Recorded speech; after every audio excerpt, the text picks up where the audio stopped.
Happy new year বন্ধুরা। একটা বছর 2025 পার হয়ে গেছে, কিন্তু ফিরে দেখতে ইচ্ছা করে পিছনের দিনগুলো। গত বছর জানুয়ারির এই পিকনিক করা থেকে শুরু করে শীতকালে রঙিন পিঠে খাওয়া, মেয়ের স্কুলে প্রোগ্রাম, সব কিছু যেন বারবার ফিরে আসে স্মৃতিতে। বারবার মনে হয় এই তো সেদিন গেল এই দিনটা, এই তো সেদিন ছিল ভ্যালেন্টাইন্স ডে, যখন আমরা সবাই গেছিলাম খেতে। এই তো সব বন্ধুরা সব এক জায়গায় এসেছিলাম, বাড়িতে সবাই এসেছিল। যেদিন যায় সেদিনটা ভালো যায়, কথা বোধহয় সেই যুগ থেকেই চলে আসছে। সত্যি আমরা থ্যাঙ্কফুল থাকা উচিত ভগবানের কাছে যে 2025 সালটা ওভারঅল লেভেলে পৃথিবীর জন্য খুব একটা ভালো যায়নি। অনেক কিছু ঘটনা ঘটে গেছে। স্টিল ভগবানের আশীর্বাদে যে আমরা সুস্থ সবল আছি, 2026-এ এসে পড়েছি, এটা অনেক বড় আশীর্বাদ। অনেক কিছু হয়েছে, অনেক কিছু করেছি লাস্ট 1 ইয়ারে। সেই কিছু কিছু ছবিগুলো এক জায়গায় জোগাড় করে তোমাদের দেখালাম। দেখো তো কেমন লাগে।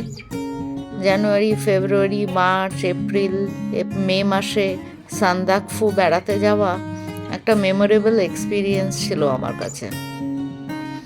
এত সুন্দর জায়গা আর এত ভয়ঙ্কর জায়গা বোধহয় খুব কমই আছে, না গেলে বোধহয় অভিজ্ঞতাটা হতো না। ওটা একটা স্মৃতির মণিকাঠায় একদম সুন্দর জায়গা করে নিয়েছে। বাচ্চারাও ধীরে ধীরে বড় হয়ে যাচ্ছে, তারা এক ক্লাস থেকে আরেক ক্লাসে চলে যাচ্ছে, এটাও তো একটা বড় পাওনা। আমরাও 1 পা 2 পা করে এগিয়ে যাচ্ছি।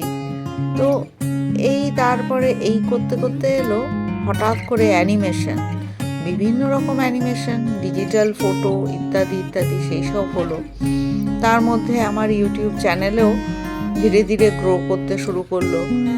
সেইটাও তেমন করতাম, নিজের প্যাশনটাকেও ফলো করার চেষ্টা করতাম। আমার মনে হয় প্রত্যেকটা দিনের পুরো ইউটিলাইজেশন করা উচিত, যাতে কখনো ফিরে তাকালে মনে না হয় যে দিনটা এমনি এমনি কেটে গেল। আর ভগবানের নাম স্মরণ করে তো করতেই হয়। সেই জন্য আমি প্রত্যেকটা দিন, বলে না live life to the fullest, আমি সেই চেষ্টাটা করি। সে যাই হোক, সে ছোটোখাটো সেলিব্রেশন হোক, বড় সেলিব্রেশন হোক, সেটা আমার কাছে তফাৎ হয় না। এই করতে করতে এসে গেল দুর্গাপুজো। দুর্গাপুজোতে কিন্তু খুব আনন্দ হয়েছিল। বিভিন্ন জায়গায় প্যান্ডেল দেখেছি, যদিও আমি রাতের বেলা প্যান্ডেল খুব একটা দেখি না, দিনের বেলা প্যান্ডেল দেখেছি। অফিসেও প্রোগ্রাম ছিল, সেখানেও আনন্দ করেছি। এই দুর্গাপুজো তো বাঙালির সব থেকে বড় উৎসব, এটা আর আলাদা করে বলে বুঝিয়ে দেওয়ার মতো কিছু নেই। এইসব ছবি আগেই শেয়ার করা, কিন্তু একটা এইরকম রিক্যাপ হিসাবে বোধহয় আমি করলাম। তারপরে এলো ছট পুজো, দুর্গা পুজো, ছট পুজো, কালী পুজো। কোনো পুজোই তো আমরা বাদ দিই না, কারণ প্রত্যেকটা পুজোর সঙ্গেই কিন্তু একটা সেলিব্রেশন থাকে। তার মধ্যে কিছু দুঃখের খবরও থাকে, কেউ আমাদের ছেড়ে চলে যায় নতুন যাত্রার দিকে, কোনো পুরনো কারোর সঙ্গে দেখা হয় যারা ভীষণ স্পেশাল। সব মিলে দিনগুলো কিন্তু ভালোই একের পর এক যায়।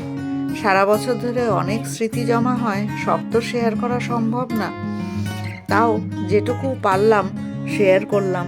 তোমাদের সারা বছর কার কীরকম গেছে সেটাও জানতে ভারী ইচ্ছা করে।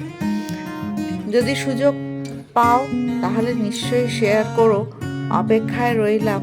আর তোমরা সকলে খুব ভালো থেকো, এই বলে আজকের ভিডিও শেষ করছি।